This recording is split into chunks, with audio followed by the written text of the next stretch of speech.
Good evening, fellow travellers. It's lovely to have you with me for another episode of the Neil Oliver Show on GB News TV, online and on radio.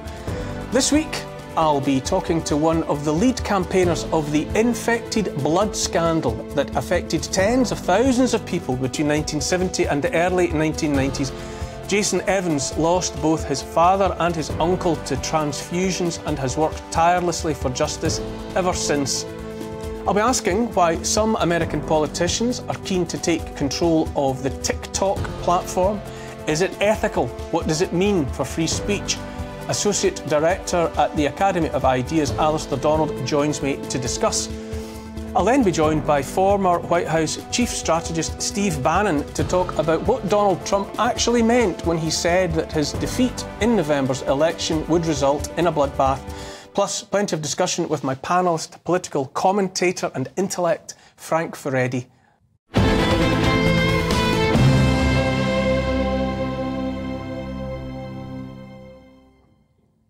It's been a bad year for poor people inadvertently occupying desirable beachfront property. It would appear that acquisitive eyes have recently turned towards Gaza, where the rubble of Palestinian homes rests on valuable real estate, overlooking the sapphire blue waters of the Mediterranean Sea. US President Joe Biden's proposed port construction on the coast there, ostensibly to enable delivery of humanitarian aid, will apparently be built in part with that rubble. Rubble salted with the bones of Gazan men, women and children, tens of thousands of them killed so far in the war described as plausible genocide by the International Court of Justice. Any of it might be bulldozed into the sea as foundations for that new harbour, giving convenient access to that open-air prison. That's some monument in prospect, buried at sea. At a special meeting of the Knesset Foreign Affairs and Defence Committee, Benjamin Netanyahu is reported to have said that that port can facilitate the exit of Palestinians from Gaza. So the military operations in Gaza are either about making war on terror or preparing the ground for brownfield development, or perhaps both, who could say? Gaza has been inhabited for thousands of years. President Joe Biden and his rival Donald Trump are both older, however, than the modern state of Israel. But that's just a detail of the unimaginably long timeline of that ancient, tortured landscape. In any event, in the modern world, everything of note is just business. Jared Kushner, son-in-law of President Donald J. Trump and sometime senior policy advisor to that president on matters Middle Eastern, spoke at Harvard University in February.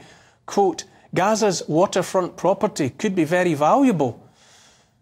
Kushner lamented the money spent building the tunnels under Gaza and said it could have been better used instead for education and innovation. Quote, "It's a little bit of an unfortunate situation there, but from Israel's perspective, I would do my best to move the people out and clean it up."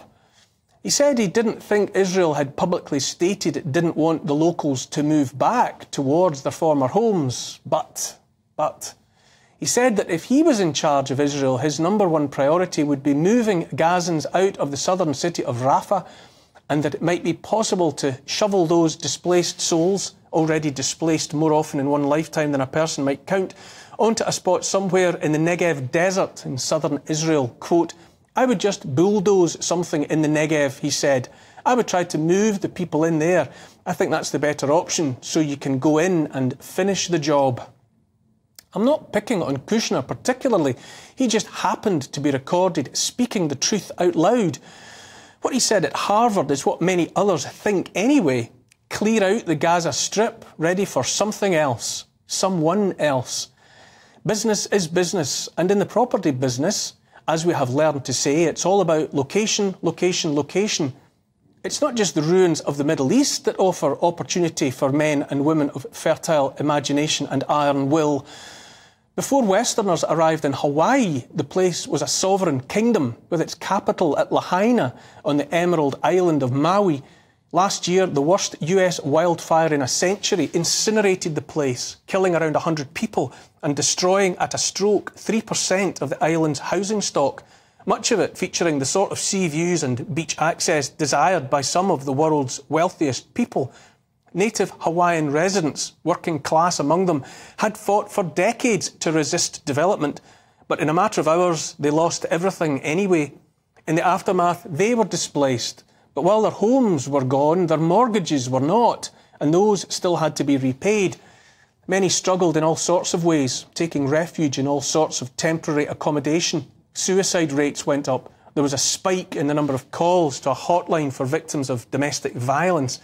Many also fear big-time developers will move in on Lahaina and build the kind of luxury homes and condos they cannot afford. Many questions remain about the Maui fire, how it started, how it was handled or mishandled. Many wonder who will buy those latter-day palaces. Business is business, and now, out of the mouths of individuals like Kushner, we hear it clearly said. War is business too, indeed a racket, according to Major General Smedley Butler, that most decorated US Marine, who said war was no more and no less than the oldest, most profitable and most vicious racket of them all. A racket being the business of organised crime, of organised criminals. And now in the 21st century, we see the business of war, the racket of war, exposed in all its whorish splendour as never before. The war in Ukraine is also for profit, of course. Hundreds of billions of dollars, pounds and euros worth of profit for Boeing, Raytheon, Lockheed Martin, Northrop Grumman and the rest of the international arms industry, and everyone else with access to the great money laundry service that is Ukraine. From Washington to London to Paris and back again, the cash tills are ringing. The human traffickers are making record profits too, in Ukraine, in borderless America. Money, money everywhere, unless you're poor. And then there's the prospect of hundreds of billions more profit for the big business interests standing ready and willing to harvest the proceeds of the inevitable rebuild of shattered Ukraine, down 500,000 citizens and counting. Think of all the vacated properties there. The brownfield sites ripe for do-overs, not to mention the exploitation of the shale oil and the fortunes to be made from the richest farmland in Europe. I wonder just who has snapped up those prospects, who is waiting patiently in the wings, ready to set to with more bulldozers and drill rigs and the rest. Where there's muck and blood, there's brass. The West has already lost the Ukraine war in every way that matters, even if the likes of Emmanuel Macron of France continue to sabre-rattle to pretend otherwise. It's all just business. War-torn lands are also lands of opportunity for those with money to invest and profits to recoup, all of which explains why businessmen and the politicians who work for them, finding it uncomfortable, all the brightly lit exposure of their recent dealings, to the scrutiny of millions of ordinary people enabled by the internet and independent journalists and social media, are presently moving heaven and earth to take full control of that other 21st century business, that business that, as well as enabling the sharing of truth, also promises wealth beyond the dreams of avarice, which is to say the information business, which is also the control of information, and so the censoring and silencing of inconvenient truth. Most recently, it's the video hosting platform TikTok that has been the subject of scrutiny, attracting the attention of avaricious types excited by the prospect of acquiring control of it, acquiring, more to the point perhaps, the ability to silence and censor its contents. TikTok is in large part the chosen platform of the young, and right now the young are making it plain they don't approve, not one little bit, of what's happening in Gaza. Generation Z and the rest, young American Jews among them, want the killing of Gazans to stop, using TikTok to share tens of millions of messages and videos about how furious they are, how much sympathy they have with the people of Gaza and Palestine. As well as about business and money, the aggressive move on TikTok is about control of the narrative. The antipathy of the US and others in the West towards TikTok is not new. It's been years now. In 2022, Meta, parent company of Facebook, sought to discredit its rival as a proxy for the Chinese Communist Party, alleging TikTok was washing American brains in Chinese propaganda. Nothing came of it, though. Influential voices in the US spoke in defence of free speech and the First Amendment. Many suggest it's only since the events beginning on October 7th that the anti-TikTok sentiment has suddenly become the focus not just of the US President and his administration, but of bipartisan support, Republican and Democrat, for seizing control of the platform. And so last week, the House of Representatives passed a bill demanding the sale of TikTok to a company in the US. Failure to submit, failure to do so, would incur a US national ban of the platform. The bill is yet to pass the Senate, but the die is surely cast, paving the way for the US President, to designate as threats to national security any non-US social media, any such apps, not just TikTok, but all social media apps with ties to any nation state the US decides is an enemy would have 6 months to sever that tie. It's no exaggeration to say that if the bill passes, then all at once any notions of the freedom of the internet will be undone and erased in the US. So much for the First Amendment. The government will have awarded itself the ability to censor, not misinformation, but the truth, only increasing its power over coverage of whatever happens next. There's no disguising what's really going on, what it's really all about. It's about money and the control money buys. It's about the centralising of power in all its forms, the pursuit of profit facilitated by war, by the abuse of people. Abuse without consequences is a filthy, rotten business, and it stinks to high heaven. It certainly doesn't look good when the necessary dealings are exposed for all to see. Here's the thing. Any righteousness the West ever had is dead, a corpse of a thing. You can put lipstick and perfume on it, but it's still ugly and it still stinks. The powerful care not a jot for democracy, for the rights and freedom of the people. They care about money, control and power. And so now the necessity for the powerful is to take ultimate control once and for all of the information, which means taking control of the internet. This week it's TikTok, but that's just the template for something bigger, something all-encompassing. If they succeed, then it's game over.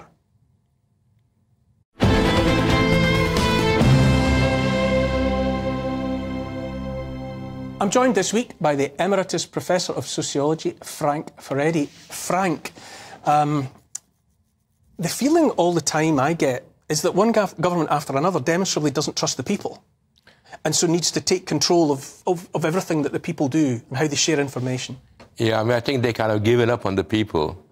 And from their point of view, the people are regarded as uneducated, slightly unable to understand the complexities of life. They kind of look down on the people in such a strong, patronizing way. But not just that, they blame the people for their own mistakes. So whenever something goes wrong within governments, it's never their fault. It's somehow the people misunderstood it, the people didn't follow the right orders. And what you now have is a situation where they've changed their vocabulary to the point at which they use the word populist and populism as a shorthand for saying that the people somehow are bad, they cannot be trusted. We need to almost insulate ourselves from the people in order to get on with the business of governing. And I don't know if you noticed this, something new has happened, which is that historically governments were in the business of passing laws that were demanded by the people. They were passing new things that people wanted. Whereas today, whenever new laws are passed and whenever there are new things that are put on the statute books, it's not the people that have asked for it. They have decided that this is what the people need. And that's a totally new development where their so-called reforms are something they invented for themselves, not from the people. In what sense can that be described meaningfully as democracy? Well, you know, it is democracy because democracy is imperfect and unfortunately it's not really working all that well. But you can see hints of democracy coming to the fore. Take the Irish referendum recently. There the government imagined that they can just carry on and shove down people's throats their view of the world. They basically said that the family is not what we used to think, a man and a woman and marriage. It's what they call it any durable relationship. And they thought, well, the Irish people are too stupid to pick up on this. Let's have a referendum. And of course, the people listened, and the referendum gave them a chance to show that democracy can actually work. It makes you wonder what is the future of referenda, because obviously Brexit delivered a result that the authorities did not seem to be ready for. And then you cite another example in the recent Irish referendum.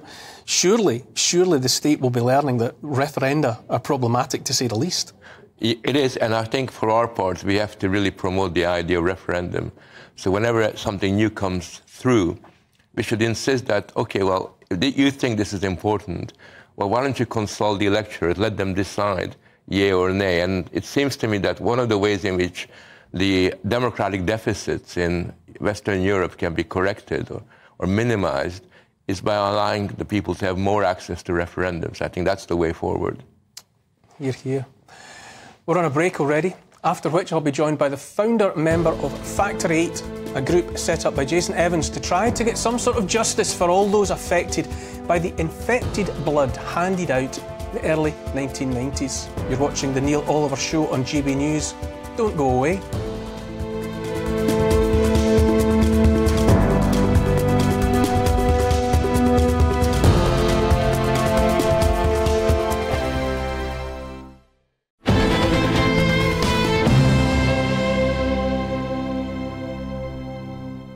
Welcome back to the Neil Oliver Show.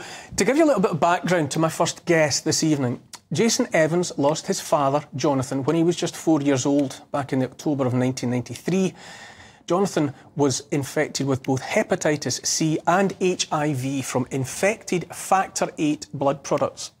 Jason also had an uncle who was infected with both viruses and died in 1996. This led Jason to begin his investigative and campaign-leading journey, and what followed was two decades of daily research, campaigning and lobbying, which, with the help of others, culminated in the announcement of the Infected Blood Inquiry by Theresa May in July 2017. Now, Jason has continued to work on the campaign and inquiry ever since, and was responsible for proposing and leading the campaign for the Infected Blood Compensation Framework. Jason joins me now. Jason, thank you so much Great to be with for you. joining us. It's half a lifetime ago. When I was reading about the fact that it happened in the 80s, but can you give us your personal experience, Sure. starting as early as you can, really? So, I mean, my first kind of direct memories at all are seeing my dad alive for the last time, which was my 4th birthday in 1993. He'd chosen to die at his parents' house. He was, dying of AIDS at this point in that summer of '93, and I can remember being stood in that room holding, the first Game Boy with the purple buttons on it, and having no sense, that my dad was dying, but he was in the bed, lots of wires, and then really, after that, I kind of have this vague memory of being at the funeral and everyone crying and the casket and. Those are my first memories. They're not happy memories. They're devastating memories. And so, yeah, I mean, I was, born into the aftermath of this scandal, really. But it would be a learning curve for me growing up as to the true depths of how that all happened. And were the elders around you, you're a little boy at this point, were the elders around you as energised, as angry and as demanding of explanations? Well, before my dad actually died, I have a letter at home in 1990, so I would have been 1. Myself and my dad went to see his then MP, David Lightbound, Conservative MP at the time. And the letter says, it's from that MP to my dad saying, "Thank you for coming to see me at my surgery with your child the other day." And my dad was campaigning for compensation at that time, so he was campaigning. But to be honest with you, I think when my dad died, I think everyone was just so devastated by what had happened. I think there was little sense at that time, within my family that people were going to start campaigning, to be honest. I think everyone was just so distraught, especially with the stigma of AIDS at that time. Oh. I mean, something that we're literally dealing with at the moment. Even over the last week, I've been speaking But there's so much attribution of blame around HIV at that time. Yes. It was so misunderstood, but exactly what it was and how people had come to be in that predicament, especially someone like your dad, who received it purely from a medical procedure that he was assured by all of the relevant authorities was going to prolong his life. Well, that's right. I mean, at the time, there was the famous quote from, I think it was the chief of the Manchester Police at the time, who said that AIDS victims were swirling in a cesspit of their own making. That was the attitude of many, many people at the time. In my dad's personal case, I know before I was born, there was all kinds of... They had a knock at the door one day, my parents, from a neighbour that lived on their cul-de-sac, saying that she had informed all of the neighbours that my dad had AIDS or HIV after they'd confided in her, because she felt it was her moral duty to let everybody know. My mum was sacked. She worked at a bakery, and she was sacked from her job because the guy that ran the bakery said she was a risk to staff and customers. Frank, this is a tragedy and a scandal in every possible sense of the words, is it not? It is. I mean, when you think about it, you wake up in the morning and you probably don't even know why this happens to you. And you kind of wonder, well, where is it going to lead to? And you realize that somehow these forces beyond your control have turned your world upside down and are going to lead to your death. That's just that is almost like a Greek tragedy in the making. Where are you with the campaign now? I mean, it's been decades. Has anyone been compensated? Is there any worthwhile development in the story? So, yeah, but I think, just picking up there about things being outside of people's control, I think it's really important for people to understand, with the blood scandal, what's really at the centre of it it's not blood transfusions. It was this blood product called Factor VIII, which was made by mixing together tens of thousands of plasma donations from often high-risk donors from, I'm sure people have heard from American prisons, Skid Row locations, etc., mixing them all together. And from drug addicts and other people who had been mixing their blood. Exactly. And then it's turned into this freeze-dried white powder, which can be then dissolved. And the problem is, you get one infected donor, infects the whole batch, and every single bottle of Factor VIII was infected with hepatitis C through the 70s and then a large portion in the 80s. But where we are with the campaign now, so people who were infected who are still alive or bereaved widows in October 2022 received an interim compensation payment of £100,000, which was welcome, but the problem with that was 2/3 of bereaved families are from where a person died not in relationship. So, for example, 380 of the HIV victims were children, and more than half of those have died. So basically, if you died and you weren't in a relationship when you died, so far your family has got nothing. And we're talking about some of the very worst cases. Just one example, it's truly heartbreaking. In our community, there's a guy called Sam Rushby. His father was infected with HIV, unwittingly infected his mother, who was pregnant, gave birth to a HIV-positive daughter, who the daughter died at 3 months old, but his whole family was dead from AIDS by the time he was 3 years old. No compensation in that case. And the fight just goes on? On and on, grinding away daily. The government, right now, their position is they're not doing anything more until the inquiry publishes its final report on the 20th of May. But the inquiry was very clear last April in 23. Don't wait for the final report. So Brian Langstaff, the chair, said to the government, do this now. Get on with the compensation, make interim payments to the bereaved families, but the government haven't moved. I'm running out of time now. I will hope that you can come back and update us on this story again, but thank you for bringing it to our attention at the moment, Jason Evans. Thank you. Another break, which is what it's all about. I have to keep on breaking. I will be joined afterwards by author and social commentator Alistair Donald to talk about whether TikTok in America may be on borrowed time. You're watching Neil Oliver on GB News. Don't go anywhere.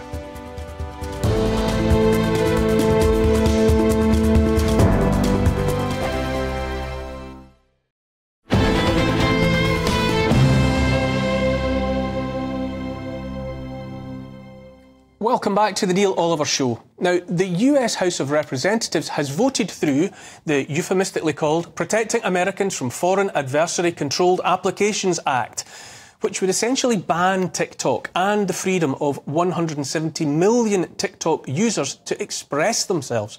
It would prohibit the distribution, maintenance or updating of TikTok or another designated app controlled by a foreign adversary within 180 days of the bill's enactment, unless there's a qualified divestiture. Very complicated.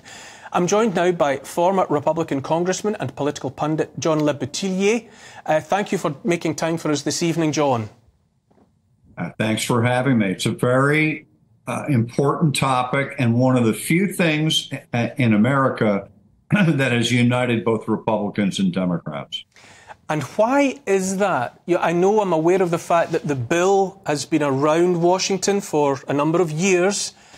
Why the sudden bipartisan support at this moment in history? Well, first of all, it's only in the House of Representatives. The U.S. Senate hasn't taken this up yet, so we don't know that this will ever become law. But It did pass the House 2 weeks ago overwhelmingly in both, as I said, both parties supported it. And why? First of all, the evidence is clear that the Chinese Communist Party gathers information from the users of TikTok. And this is very alarming in the United States. I'm sure it's alarming in Great Britain, too. The idea that an adversary of the United States has the personal information of a third of the country's users, and especially young ones, and they can use that to do AI manipulated fake news as we head into an election year. It's extremely worrying. Can I just jump in at that point, John? Isn't it true, though, that the same data is readily harvested by all social media platforms, Facebook, Google, X, and so on, and it's all freely available for sale on the open market? In what way is TikTok able to harvest directly anything that isn't freely available in the marketplace anyway?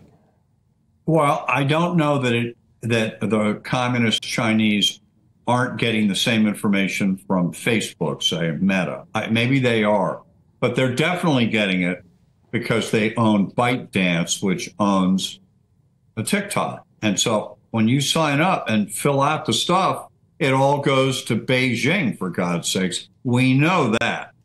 And it allows Beijing to come back through TikTok and manipulate a third of America is watching stuff that could be produced in Beijing using AI and could be used to manipulate the elections this November. John, I know that... Just the name Red China. I mean, the public doesn't hate Facebook and Instagram the way they hate the Chinese Communist Party.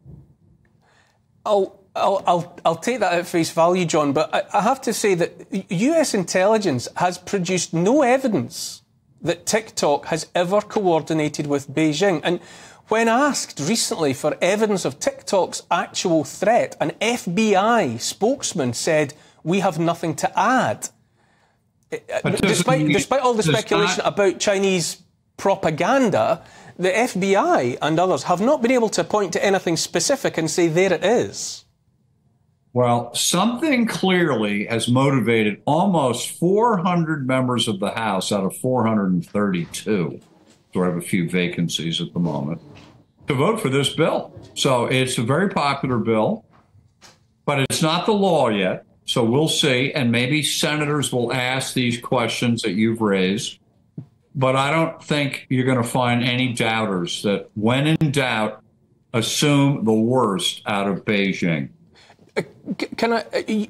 What about the fact that it is Generation Z, it's Gen Z that use it, it's young minds that are interested in TikTok. And since October 7th, many of those youngsters are sharing information about how unhappy they are with what's happening in Gaza and what's happening to Palestinians, calling for an end to the war there. It's not the timing that since October the 7th, TikTok has provided a platform for young Americans, young Jewish Americans among them, to make plain that they're not happy with what the state of Israel is doing in Gaza. You don't think that timing is more than coincidental?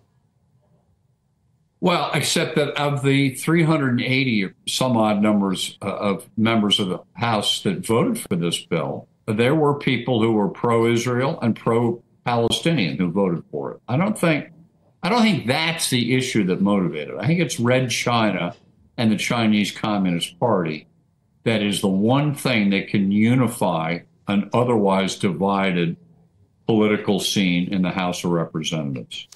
Bear with me, John, while I also invite my guest in the studio, Frank Furedi, to be involved. What do you make of what John is saying? Very strong on how much opposition there is to Red China in the United States of America. I think there is, and I think that Red China serves as a conduit for uniting disparate forces for a very simple reason, that there seems to be a real concern about Chinese competition, about the ascendancy of China in a number of areas, the fact that China alone is the only economic entity that can seriously compete with the United States. And I think that kind of concern has consolidated over the last few years. And it's probably the main reason. It's rather than intelligence or manipulation or brainwashing, I think it's Chinese economic power that's at the roots of this discussion. And I think that's why we have a situation where both sides of the House have come together on this one single issue. John Labatelier, thank you very much for being with us this evening. The clock has beaten us, tick-tock, as they say, but thank you very much for your insights this evening. We can pick up this conversation another time, I hope. Thank you for now. You're watching The Neil Oliver Show on GB News. If you're watching on television, stay tuned for Free Speech Nation. That's next. But you can catch more of this show online, featuring more from Steve Bannon and other guests.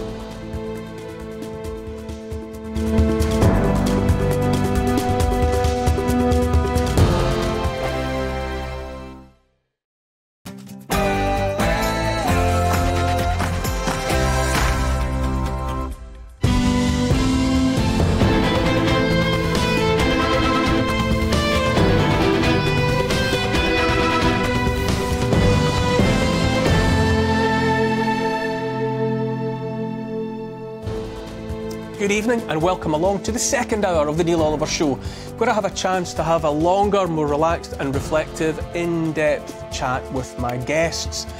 I'll be continuing my discussion about the US elections a bit later with Steve Bannon, talking about what Donald Trump actually meant when he said there'd be a bloodbath if he wasn't elected as president. But in the meantime, I have sociologist Frank Furedi, political commentator. Frank, we hear all the time, whenever there's an election in Europe, about the rise of populism, about the rise of the far right.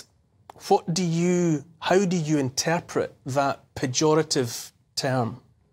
I think in part it's an attempt to control the narrative. And the narrative that they're trying to create and control is that all the new parties that are calling into question the mainstream technocratic centrist parties that have ruled Europe for a very, very long time are not acceptable. We're not going to talk to these people. We're not going to debate with these people. We're not going to take them seriously, even though they're getting more and more votes all the time. And we just call them populist and far right. So the term far right no longer has got any meaning. It refers to virtually any movement, any group of people who want to change their world, who want to be taken seriously, who want their voices heard. So, for example, you probably heard about the farmers' protests throughout Europe. It's still going on throughout Europe. The way they reacted to it was basically saying it's not the farmers who are protesting, it's the far-right agitators that are responsible for getting them out of bed and getting them on their tractors into Brussels and Berlin and all these other places. So it is a political ploy, because what's happened, and this is just, it reminds me of Brexit in many ways. For the first time in decades, all the major countries in Europe, Holland, Germany, Sweden, France, their long-term governments are in trouble. They're losing their legitimacy, they're losing their support. And all these new parties are coming up and rising and calling into question the old order. And I think that's their reaction to that. Will they allow the inevitable to happen, though? There's an increasing feeling that the disinclination of the incumbents to relinquish an inch of the control that they've become used to. In that climate, are they going to accept the reality of the rise of those parties that they dismiss or deride as populist and far right? Will they surrender power to those kinds of movements that the people seem to want? That's a very good question. You probably know that in Holland, where you had Wilders, his party had the largest amount of vote. He was by all rights meant to be the prime minister. They've done their best to try to avoid that happening. So they are trying to kind of fight back. The really important country is France, where the Rassemblement National, under this new star, Jordan Bardella, is topping the polls, far more popular than Macron, the existing president. And I talked to some people who are members of deputies in the assembly in Paris, and they were telling me that what they're now doing is to make sure that they don't get into the same difficulty that Trump did, is basically they're designating, they got a list of 200 people who they want to put into different positions within the civil service, the foreign office, the state, so that when they come into power, because they're very confident they're going to win, they're going to have people there who can play those roles. And when I asked them, do you think they're going to let you come into power? They kind of winked at me and they said, we hope so. Because that's the big question. You know, they are challenging the old order, and it's very difficult to know what's going to happen. Because there is that feeling all the time. You know, when various continents refer to it in different ways. You know, the swamp, the blob. It's very difficult to get around the fact that there are entrenched bodies within the continents, the civil servants, the bureaucracies, who, to some extent, the politicians come and the politicians go, but the ideology and the agenda of the civil servants in each case is what's simply administered by the elected representatives. How do you get that other tier of obstruction out of the way of the so-called populists? Very difficult, but in addition to the problem, there's another problem, which you probably know that Meloni, Giorgia Meloni, won the election in Italy, another populist, but she's behaving like a good girl ever since she's been in power. And the reason for that is because Italy has large debts to the European Union, to the Commission there, and they've been able to use the financial institutions and the banks as a way of disciplining Italy and restraining Meloni from carrying out her promises.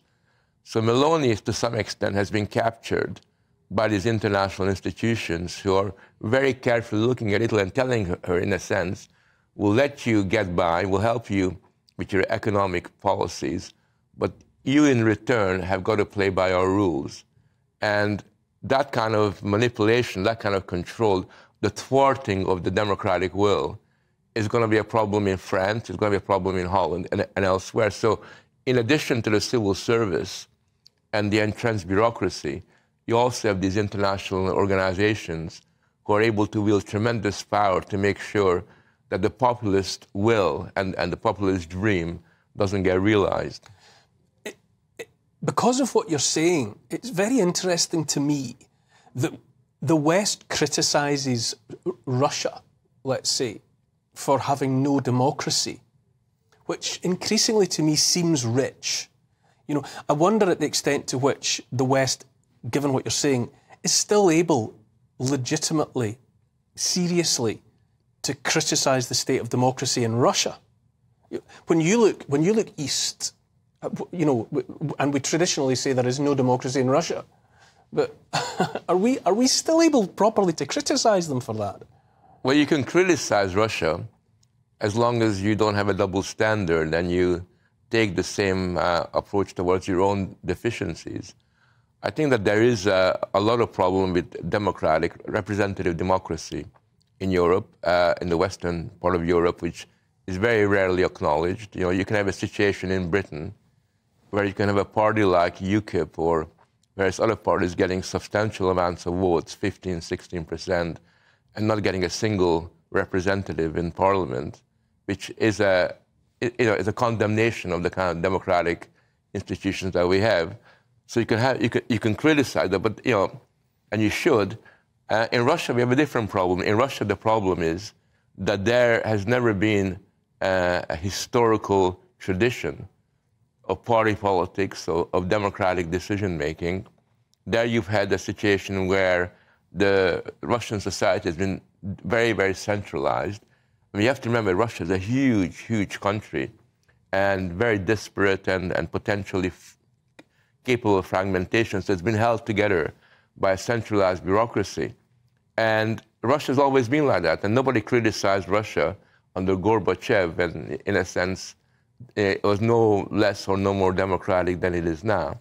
There's a democracy problem in Russia.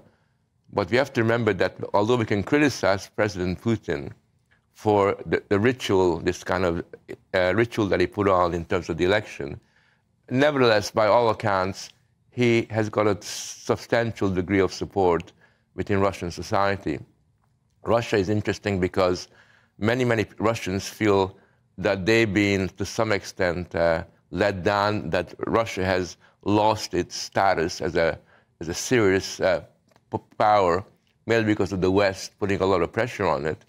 And there's a strong sense of Russian patriotism, which is sufficiently formidable to allow Putin to kind of carry on, regardless of what people see from the outside. I'm not saying that he has got majority support, but he's got substantial support even now. You say that, and you're right to say that Russia has a democracy problem, but the Russian economy, you know, the war in Ukraine, the sanctions were supposed to degrade the position of the Russian economy. That hasn't happened. Russia, democratic or not, seems like a healthier, more productive, more effective entity. Well, I think Russia perversely has benefited from the sanction regime that was imposed on it, because it's been forced to reorganize its natural resource industries. It's moved eastwards and forged new alliances with parties in different parts of, from Turkey to Iran to India and elsewhere. It's found new markets for its petroleum, and as a result of that, the economy is no worse than it was, and possibly has got more potential in the long run, because it's benefited from the outside pressure to almost ask the question, well, how can we, on our own steam, create an economy that benefits us rather than the world economy? So it's a very perverse result that has occurred in terms of the economic dynamic that's taking place there. What predictions would you make for Europe? The rise of populism, far-right extremism, however the incumbents or the bureaucracies are describing the alternatives that are on offer to the people. You know, when you look ahead to this year of elections, what do you see happening? I'm reasonably optimistic. No matter what the final result is, there's going to be a real shift towards parties that represent the aspiration of ordinary people. That's definitely going to be the case. All the polls demonstrate that. And it's even possible that the European Parliament will alter quite substantially. I think that France and Holland and Sweden and a number of other countries are going to elect the kind of parties that are going to be asking some difficult questions. It's not going to change things fundamentally, but it will clear the air, and it will provide much more opportunities for alternative narratives and alternative views to be heard. And that's going to be a good thing. And I wish that here in Britain we had a similar possibility for new parties to emerge and to ask the big questions from Labour and Tories. And why is that? You know, the home of the mother of parliaments. Why are you able to identify the United Kingdom of Great Britain as having a particular problem in relation to democracy that even challenged Europe and Russia don't have? Well, I think Britain is an interesting example because, as you say, it is the mother of democracy. It's got a very long tradition of representative democracy, but it's always been an insulated form of democracy. It's got a limited form of democracy that relies on first by the post. And that basically means that it's a kind of system that allows a bipartisan, a bipolar kind of political system to reproduce itself, and makes it very, very difficult for new voices to be heard. The problem that Britain has is that there are a lot of people. I talk to, almost everybody I talk to says to me, left and right, we need a new party. I mean, the left is not very happy with the Labour Party, and the right is not very happy with the Conservative Party. And everybody's saying we need a new party, a party that can, in some shape or form, represent 21st century issues in a much more dynamic kind of a way. But we all know that the way things work out at the moment, it's going to be extremely difficult for that to occur, and therefore we have to hope that somehow here and there independence will begin to break through. And we have to hope that here and there will be some brave members of the Conservative Party or even the Labour Party who will take democracy a little bit more seriously and try to forge some new kind of alternative. Is it not almost too late? Is there not such a burgeoning apathy out there amongst the politically homeless, those who feel disenfranchised, those who see no representation coming, for them from Labour, from Conservative, or any of the other traditional parties?